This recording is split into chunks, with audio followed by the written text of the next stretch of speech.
That's right. Hey guys, how y'all doing? Guess what? Another week is gone by, the sun is shining, and you are officially rolling with Ramsey. Hey man, how y'all doing? You gotta love it. The sun is shining, and like I said, another week is gone by. This is gonna be a phenomenal show today. We're not gonna let anything, technical difficulties or anything like that get in the way. We're gonna make it do what it do. Great show today. We have an awesome guest. Dr. Tasha Feaster, MD. She is a emergency room physician, and this is going to be good getting an update from her, like from the front line of COVID, to see what's happening with that and find out everything that's going on, man. Because you've got to love it. It's definitely a beautiful thing when you know that you can get it directly from the source. So this is going to be awesome, y'all. I can't wait for you guys to be able to see this and enjoy this show today. So without further ado, I'm going to stop talking and I'm going to make sure that I bring her in right away so that you all can, don't look at me, don't listen to me. It's all about my guest today. We're going to bring Dr. Feaster in. You guys hold on for a second as I bring her in. There she is. There's Dr. Feaster. So, how are you doing today? I'm well. How are you? I am well. So, ladies and gentlemen, let me introduce some, reintroduce the others. I have this phenomenal Shiro on with us today. Man, MD, emergency medicine physician. I'm telling you, she's definitely on the front lines of what we do. Dr. Tasha K. Feaster, MD, you are officially doing what? Rolling with Ramsey. Rolling with Ramsey, that's right. Oh man, this is awesome. I'm so glad you were able to take time out of your busy schedule to be on the show today. Thank you for having me. I really, really appreciate the opportunity. Oh, without a doubt. So, Dr. Feaster, tell me, what made you, did you always want to be a doctor? So, actually, I did always want to be a doctor. The earliest that I can remember would be around the age of 5. I always said it. I never changed my mind. As far as why I wanted to be, I really don't have a reason. I really look at it was a calling for me. There weren't any people in my family who were doctors. There weren't, doctors that I really knew, looked up to, or wanted to emulate. I think it was more so something that was placed in me early. I'm thankful for it because I truly feel like, it's my purpose, and that is honestly the sole reason why I was placed here, is to, be of service to others and to help others when I can. But, it's not because I like math and science for sure. It's not because I wanted to be in school forever and ever. I think it was just truly a calling and my destiny to do what I do. And I absolutely love it. I could not see myself doing anything else. Oh, that is awesome. There is nothing like being able to wake up in the morning and know that you are operating in your purpose. And when you're on your way to work, you're not like, oh my God, here I am, I'm on my way to work. It's nothing robotic. Now you still may have that sentiment slightly, but you know that this is what you're supposed to be doing. There are no ifs, ands, or buts about it. I know this is what I'm supposed to be doing. Oh, that is awesome. So being a doctor, what's the feeling of knowing that you are doing that? Like you knew your whole life you wanted to be a doctor. You said as early as 5. And I can relate. And when I say I can relate, I truly can relate. I knew that I said for many years that I wanted to be a pilot, and I ended up flying helicopters for the Army for almost, I mean, I served 23 years. And so when you look back on it, you're like, wow, I remember being a little kid, saying I wanted to do this, that, and the other. I didn't know it would be a helicopter pilot, but I still found my way. Something within me still helped me find my way to be in the sky. And so for you to have your white coat on, go through all the training, that's got to be one hell of a sense of accomplishment. Absolutely. And there are many, ups and downs and, setbacks along the way personally. And it's not, an easy road, obviously. Right. It's a lot of sacrifices and the prime, the prime of presidency. And so again, like you said, it's a huge sense of accomplishment, and to be able to, have to make those sacrifices, it's all worth it because, like we touched on before, knowing that this is what you were, placed here to do, it makes it all worth it, and none of it goes in vain. Oh, definitely, that's a beautiful thing. Just putting forth that work and to be able to make it across the finish line. I tell people all the time, that's just a feeling that it's hard for some people to understand, because I know there are some people that would be like, oh gosh, girl, there's no way I could go through all the school you went through and this, that, and the other. How do you do it? And what they don't understand is when you're operating in your purpose, you don't see it as work. And being a physician, I'm sure that the learning process doesn't stop because you're always learning new things to stay up on the cutting edge of medicine, I'm sure. It doesn't. And my story is unique for me, because I didn't go straight through, college and then medical school and then residency. As I mentioned before, there were some setbacks. I applied to medical school twice before I actually got in. And going around, coming up on the third time, it does kind of make you, wonder, I truly feel like this is what I'm supposed to be doing, but why is this so hard? I didn't expect it to be easy, but I didn't expect it to be this hard, this difficult. And so, sometimes that can create doubts in your mind. Are you truly doing what you're supposed to be doing? And I think, with me getting in that last time and everything working out so well going forward from there, I think the setbacks and the obstacles that I overcame, actually formed who I am now, and actually made me not only a better person, but a better doctor, to be able to persevere and, keep that sense of determination and that sense of hunger, to accomplish a goal that, that you've been striving for your whole life, and to just overcome all of the hurdles and the things that, have been placed in your way.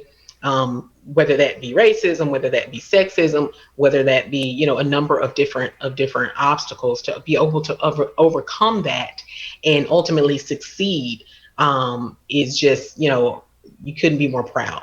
That is awesome. So one of the things that the audience might not know is that you're also a mother of boys. I am. I am a mother to two beautiful boys. I'm a boy mom, as they say. They're 10. One is 10. One is 13. And so, kind of dealing with the elementary and middle school, situations now, and the girls and the school and all of that. But that's, honestly, they are my biggest accomplishment and my biggest achievement, outside of being a physician.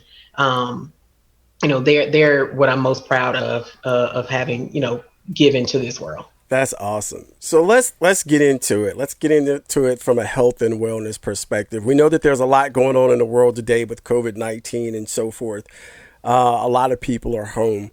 Just give me some of your takes on some of the general things that we should be doing and we should be concerned with our health, because people get lazy, things happen. And, my dad, who's 92, one of the things that he used to love to say is, hey, you got to listen to your body talk. And a lot of people, unfortunately, don't. And some people right now might be scared of how they may be feeling just because of COVID-19. Right.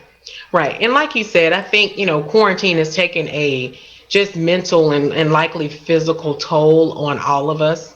I think the lack of social interaction has probably led to some, poor choices as far as our diet, with, the gyms and things being Right. closed for that time period.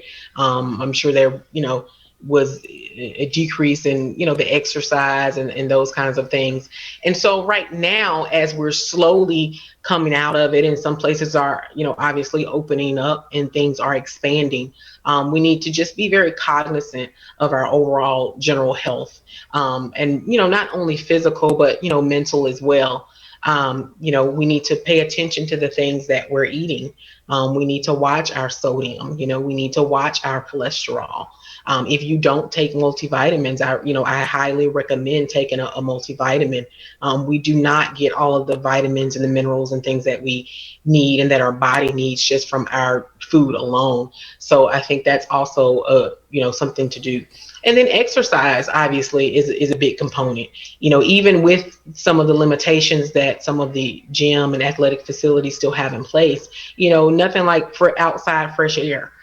Just any type of physical activity, for a minimum of 30 minutes daily, will definitely do your body good. And also, I think it will also give you a sense, of being out in the open, having been cooped up for so long. I think sometimes just to get out and take a nice walk or a jog or a stroll does wonders, just for your attitude in general. So I think those are things that we need to really really take a closer look at and really start to do better about that.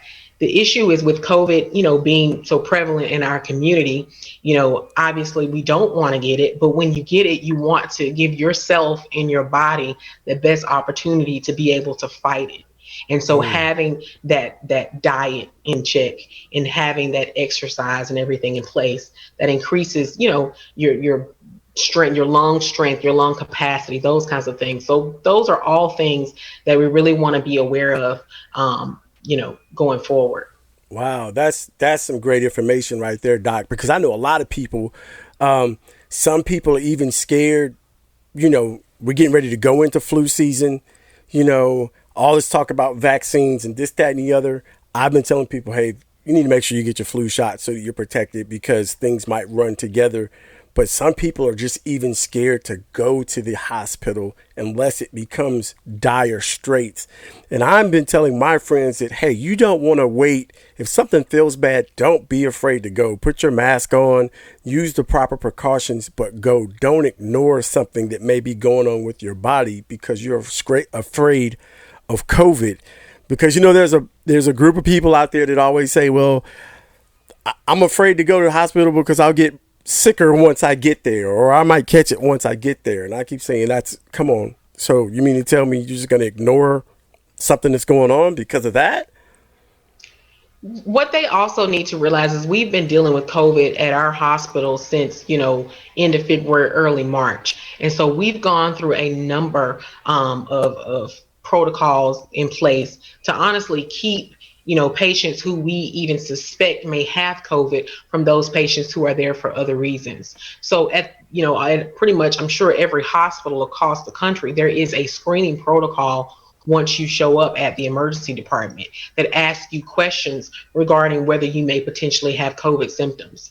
And based on your responses to those questions, then you are placed in different areas as to keep the population separate from those who are there for COVID related complaints, and then those who may be there because they twisted their ankle or they, broke their wrist or something like that. Right. So there are definite protocols in place. You are exactly right. Please do not wait, and sit at home. If you are feeling ill, if you are feeling sick, it's best to be proactive about these situations.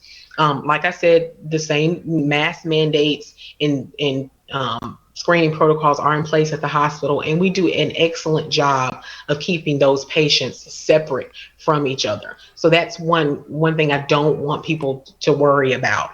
If anything, you really want to be worried about waiting and ignoring symptoms that may be serious, and you waiting too long to get to the hospital.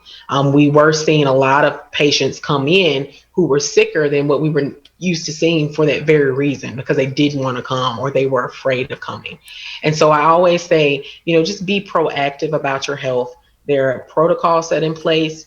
You know, I get that there's a concern and there's a fear, but again, you don't want to wait until it's too late. Wow, that is great information. I'm glad we're able to put that out there because we don't want anybody sitting on the sidelines when it comes to their health. No, we don't. We don't. And that's an important part, like, like we mentioned, of not only doing the preventative things as far as, having a healthy diet and incorporating exercise, but also doing your physician visits, whether that be telehealth if your physician is not currently seeing patients in the office.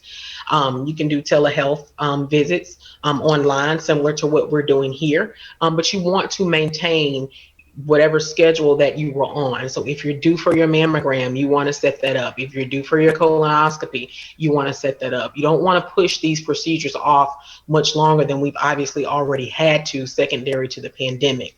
So we want to try and get back on track, and get back on a healthy regimen regarding our health and our exercise and our preventative health care.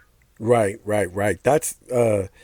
Um, that's awesome right there because we definitely got to be able to let people know that because just listening, and when I say listening, if something doesn't feel right, that's what I'm talking about. You just can't seem to ignore it. Everybody knows their body, and it's not from a standpoint of being a hypochondriac. It's from a standpoint of knowing that, hey, this is what my general health is like. This is what I'm used to. And then when you veer off course from that, that's when you really run into a problem if you're ignoring it. So that being said, hey, we know that you are in the emergency room. You have been fighting COVID. We're proud of you being on the front line. We know that you're staying safe. And I sent you some patches. I sent you a COVID Angel of Mercy patch because you were, you're right there on the front line, and you have it with you. Let me see. Let me see this patch. I do. She's got this patch is amazing, guys. Got the cam. Thank you so much. I mean, so much detail and thought went into that.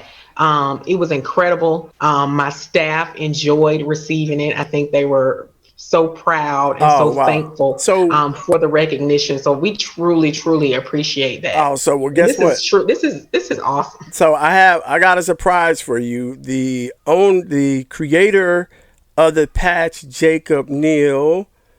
Let's see if we can manage this here. Mr. Neal, let's see if he's able to come on board. There he is. Wow. Jacob, what's happening, brother? Hey, how we doing? I'm rolling with Ramsey. You are rolling with Ramsey. That's what's up. Hey, so Jacob, I surprised Dr. Feaster by having you join us today because as opposed to me officially presenting her with her patch, I figured I would bring on the creator of the COVID Angel of Mercy patch and scholarship fund to do it himself. So, brother, I'm going to be quiet. Take it away. Hey, Dr. Feaster, on behalf of all the citizens, this was created for you. I know I'm about to get Chuck in trouble, but he does have the capability to edit this if he has to. There's some words that I wanted to say to you and yours personally. And no, I didn't write it. I'm not going to say who wrote it. You will know right away. And it says, and a hero lie comes from alone with the strength to carry on. And you cast your fears aside and you know you can survive. So when you feel like all hope is gone, look inside and then be strong. And you'll finally see the truth that a hero lies in y'all. And I wanted to tell you, from all of us, we were facing extinction. We're on the brink of extinction. This pandemic is not a joke. And we needed heroes. We needed champions. And when I tell you, y'all stepped up to the plate, y'all performed marvelously. Y'all are our heroes. And if we don't say it every day, I want to say it today on behalf of the American people. We appreciate y'all. We love y'all. We know the sacrifices you're making.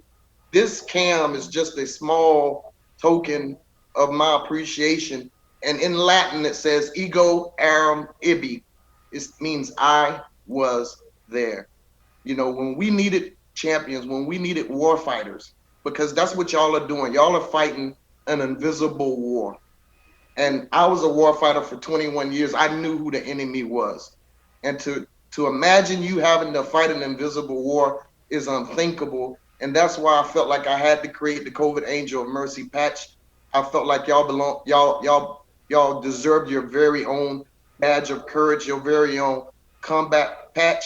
And it is my privilege and honor for you to have it in your hand. I hope that you and your staff wear it because it's for you.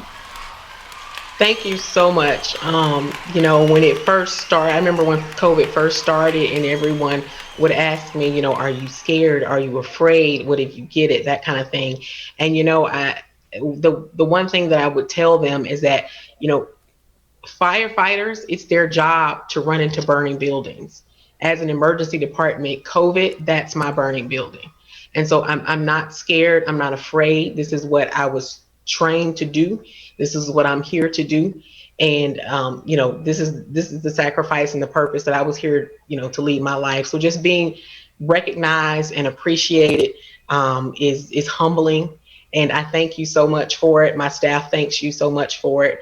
And we just appreciate it so much. Hey, Dr. Feaster, Chuck, I'm not trying to hijack your show, but I wanted you to know that this is not over. It ain't over till God says over. I got more in my heart that I want to do for y'all. I'm going to advocate for y'all. That's my goal. This was just the tip of the iceberg. The long goal was to advocate for the medical community because, as you said, I was a warfighter, and people say, well, you signed up for that. I get what you're saying, but a lot of people don't know they signed up for that, so to speak. And I don't want you to have to advocate for yourself. I'm going to advocate for you. I'm looking for a platform to where I can advocate for you guys get the attention you're going to need, the psychiatric help that the nurses, RNs, doctors are going to need. PTSD is real. You're going to need that assistance and that help. And it's my duty. It's my job. I will advocate on your behalf. And if I have to walk all the way to DC, once this election thing is over, that is one of my goals that I'm going to sit down and I'm going to fight for you guys. Thank you so much.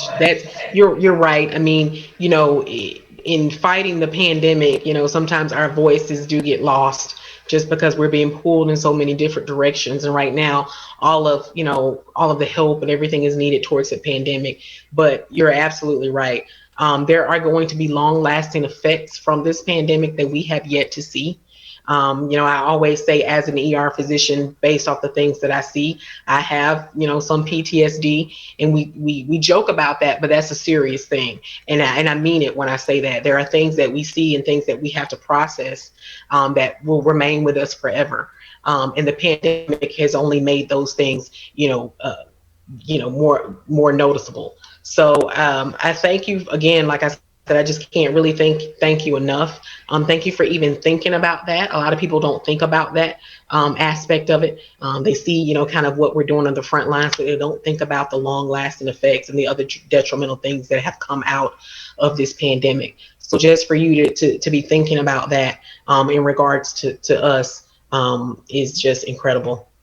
And it just shows the character of the person that you are. I'm a warfighter. Me and Chuck, we're not impressed very much. We've seen it, done it, did it, bought the T-shirt, seen somebody wearing it, But I salute you guys. You guys are my heroes because like I said, you're fighting a battle that I couldn't imagine. You guys are my heroes, and for that, I don't want to hold Chuck's show up. I would love to salute you and yours, and thank y'all for what y'all doing. Job well done. Fight the good fight. We are proud of y'all. Thank you so much. Thank you. Brother, I appreciate you taking the time to come on and do that. You and I will be catching up soon. Hey, I appreciate you, brother. And you keep on rolling with Ramsey. You're always welcome. Absolutely, man. Ego, Aram, Ibby. Always. Talk to you soon. Thank you. Wow. So that's always cool to be able to bring a friend on board to do something special like that. That was so special.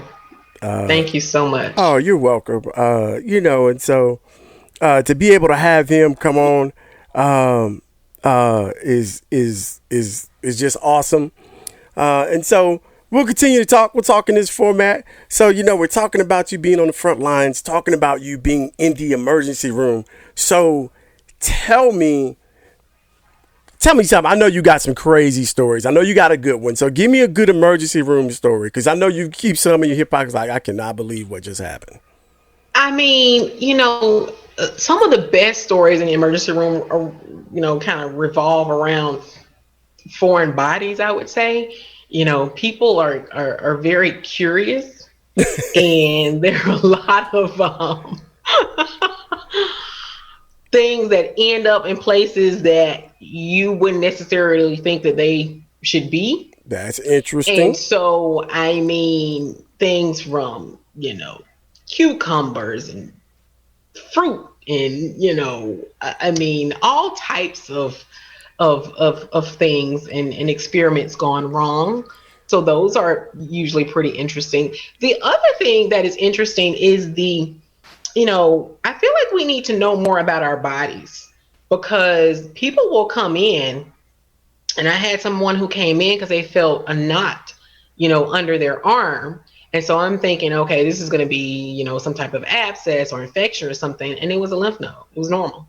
Oh, wow. And they never felt it before, or they feel their xiphoid process, which is a bone right, underneath your sternum. And he's like, I never felt that before. Is that normal? But they'll come to the emergency room for those things. Oh, wow. So, I mean, it's so, like I said, it's so variable, the cases that we see, from, reasons that you truly need to be there to reasons that you just don't, aren't really true emergencies, but you just don't know anything about your body. To, like I said, experiments gone wrong that, hopefully don't happen again. But, hey, I guess they say it's worth a try. Right. Everything's worth a try. Right. Hopefully they don't happen again. You say everything is worth a try. That is interesting. Remember, some things are not meant to be where they end up getting stuck. They aren't. They just aren't. And I mean, what always seems like a good idea is not always a good idea. I will say this: if you are going, let me say this though. If you are going to insert anything where it may not, should go, have a way to retrieve that. Should have a way to retrieve it. That's usually good. I like to tell people, if the sentence starts with, "Hey, watch this," you might not want to do it. So that might be something that you want to reconsider. Yes. If you're starting from that standpoint. Oh wow, you guys are rolling with Ramsey, and we're talking with Dr. Tasha Feaster, MD of the Baptist Health System there in Montgomery, Alabama. Now, it's my understanding that you cover 2 or 3 different hospitals. I covered, credentialed at 3, but I cover primarily 2. Okay, so you're bouncing back and forth between two different hospitals. Man, that's got to be something. The city's got 3 major hospitals. You're bouncing back and forth between 2 of them. Each hospital is kind of every hospital that you go to is a different entity. And so even though we all have the same kind of, basic, rooms and procedures, each hospital still has its own identity based off the community that it serves. So, right. The 2 hospitals that they're within the same system, but they're different entities. So it's always nice, to be able to go back and forth and have that comparison, and have that different perspective from each one. So I actually enjoy it. It's not so monotonous. Keeps you from getting complacent, right? Absolutely. Absolutely. Be able to go in and bring your expertise on things. Now, we were talking earlier, and we were talking about overcoming obstacles. Let's just call it like we see it. You are a African American female in a job that is dominated by white men, usually. Then first it was let's just go backwards. So most doctors in the beginning all were white males. Then you had a small percentage of females, and then I'm pretty sure the percentage may be small but still growing for black females as well. And I'm sure you've had to overcome some obstacles when it comes to that, because even I can identify, even though I would show up at a unit, I have all these hours on my records as far as being able to fly and so forth. But I almost got treated like every place I went different. It was like, okay, almost like I was fresh out of school. And I'm like, oh no, wait a minute. That dog ain't gonna hunt over here. I might be a country boy, but that ain't gonna fly.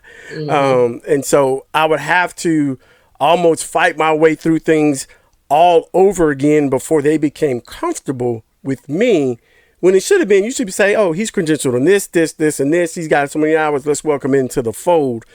And it seems like the medical field would be the kind of the same way. Like people want to see kind of what you got, regardless of what's on paper. Have you experienced any of that? Absolutely. As you alluded to, Black female physicians are just 2% of all of the doctors. Nationally. So, we always, you may hear us refer to ourselves, I'm in the 2%, because it's just a very small, group of us, compared to everywhere else. And you're right. There has been a lot of, I feel, having to prove myself that I deserve to be here, regardless of what degrees that I have and what experience and everything I have. I still think that, in our profession, you have to prove yourself, and it's unfortunate that still exists, but like I said, the experiences that I overcame to get to where I am have made me that person that is up for any task at any time. And I look forward to the challenge. I look forward to people underestimating me. It's sad that, it still happens. But I don't, I don't allow that negativity to kind of eat away at me. I know I use it and try and turn it into a positive thing, and really just, make it my mission to go out and show I'm here, because I'm qualified to be here. And, because I deserve to be here and I worked hard to get here. That's kind of the attitude that I have about it. That's awesome. I used to have that, when I was flying. I would say, okay, you can get in this helicopter with me if you want to and think I don't know what I'm doing. Let me show you what I got real quick, just so you know that I know what I'm doing. There's a few things, a couple of times I look over at them. Yeah, I know. But what's funny is sometimes that goes both ways, because I've had, white patients who kind of, like, I don't know. And then I've had Black patients the same way, who may not have had a lot of experience with a Black physician. They're used to seeing a white male physician or, a white female physician. And so when I walk in the room being, neither white nor male, it's surprising. Wow. And particularly some of our older, generation, they're just so surprised, proud though. I mean, those are one of the moments when they see me and they look at me and they're just, so proud and in awe, and they're so encouraging about, me doing what I do. And that's, I really love those moments. But sometimes it goes both ways. I'm a little bit more shocked when it's someone who looks like me questioning, questioning, me. But it happens sometimes. It does. That just goes back to the true blessing of being able to overcome those obstacles and still know that, hey, the little girl in you said that you were going to be a doctor and you weren't going to let anything stop you. I'll tell you, being as that we're all inside more, we start watching more TV and this, that, and the other. And I have fallen in love with this new show called Transplant that comes on about the young man who was a doctor in Syria, and he moves to Canada and he ends up being a doctor. And he uses all these unconventional methods or whatever to get in. So watching him be hired and transition into the status quo and having to follow these rules, but them accepting him is very unique show to watch and see. But I'm sure it's just the opposite for you, like it is for me. People ask me all the time if an Army movie comes on and so forth and so on. What'd you think? And I'll be like, I hadn't seen it. They were like, you didn't see that? And I'm like, well, I lived it for 23 years, so I don't need to watch Hollywood tell a whole bunch of lies or, and stuff like that. So I'm sure as a physician, if you're flicking through the channels, the last thing you want to do is look at a program about work that's fake, that's probably overemphasizing some stuff that wouldn't go down the way that it goes because they're actors. Some are better than others. I'll say that. There are some that I just can't watch because they're just so fake and so not, how it really goes. So those I can't do. But there are some that I'll watch, and there are obviously some things that have been edited and sensationalized, Right. because it is a TV show. But sometimes I will say, it's good just to have just that entertainment aspect of it not being on, you know what I mean? Me not being responsible for that patient and just watching it in an entertainment form can sometimes be fun and be good. But you're right. A lot of times I'm like, this is so not the real world. I can't. I would tell people all the time they would see a show and it'd have a helicopter scene in it or something like that. And I would tell them, they say, man, can you do that? And I would say, first of all, if you make a movement that drastic in with the controls of the helicopter, you're going to crash. Okay, so whoever the advisor of the movie or the show is, that is not realistic. I literally, to do a quarter flying turn to the left, it's almost like I'm flinching my muscles. I'm barely moving. So it's very minute maneuvers. So you identified, like you said, they sensationalize something very trivial. And you go like, really? That's not it. It's nothing like that. Like, okay, okay. That's what y'all want to, if that's what you're selling today, all right. Ratings. It creates ratings. Right, creates ratings. Oh wow! So this has been awesome. Getting back to the medical side of it.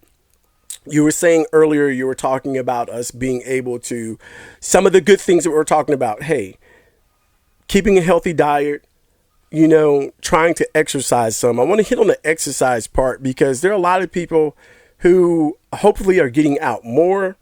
You said going for a run, jogging, this, that, and the other. Please tell people it is okay to just walk.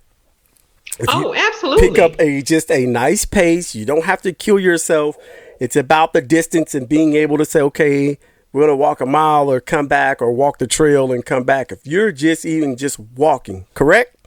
Correct. Any extra movement is good. I mean, if you haven't exercised in months, no one is advising you to go out and walk a mile for your first walk. Okay. What we're just advising is to do something that's active, that's more than what you've been doing, and just slowly, gradually increase that day by day. So, even if you walk for 10 minutes the first day, because that's all that you can do, because that's all that your stamina will allow you to do at that point, that's an accomplishment. That's an achievement. That's 10 more minutes than what you walked, for the last couple of months. Then try it and make it 12 minutes the next day. So no one is expecting anyone to come, off of quarantine, having done, much of anything, and just go out and become this person who runs marathons or half marathons or 5Ks for that matter. But the whole goal is to get moving, get your heart rate up, build your stamina, build your cardiovascular health, build your respiratory health, because those are the things that are going to, you're going to need, should you, get COVID or get the flu or get any type of upper respiratory infection, that may be, on its way with the seasons changing. So, the number one goal is to just get moving in whatever capacity that your body will allow you, and just work and build upon that. That's really the message that we're pushing. That's awesome, because that is definitely important. You want to make sure that you're getting out there, trying to eat as right as possible, and putting some exercise with it is very important. Just like Dr. Feaster said. And let's remember one other thing. I'm going to always talk about this is let's work on our vices as well. For my smokers, let's really take a look at that. How important is that cigarette to you? Those are some things that we really need to look at, because I feel like some of those things have probably, maybe you were trying to cut back smoking and then the pandemic happened and now you smoke more than you did prior to it. But those are things also that we need to look at and try and get a control of as well. Wow, that is something I didn't think about. I listen to it on TV all the time. when they're talking about COVID-19, the coronavirus, the pandemic that's happening, and how people are having to go on ventilators and this, that, and the other. And from a person who doesn't smoke, I think about my healthy lungs and so forth and how strong they are. And gosh, would I be able to fight this off? I could not imagine if I was a smoker and had smoked all these years. Right. And my lungs look terrible on the inside, and now I'm trying to fight off COVID. Oh no, that's like having you got a gorilla or something sitting on your chest. That's really, really important, and I really, really want to stress that that really needs to be a number one priority. For those of you who do smoke, really, really need to stop. Wow. She didn't say slow down. Doc said stop. You need to give up the cigarettes. Stop. And step away from the nicotine. Oh wow. All right, Doc. This is what we're gonna do. We got a new segment that we're gonna be introducing here on Rolling with Ramsey. It is called Rapid Fire. That's what we're gonna call it. Rapid Fire. So I'm gonna ask you 5 questions. I want you to answer them as quickly as possible. All right. So 5 questions. You want to answer them as quickly as possible. I don't want to say one builds on the other or anything. They are random. All right. So, Dr. T.K. Feaster, are you ready? Yes. Here we go. Which living person do you admire most? Michelle Obama. Which band or artist, dead or alive, would play at your funeral? Prince. What book belongs on everyone's bookshelf? That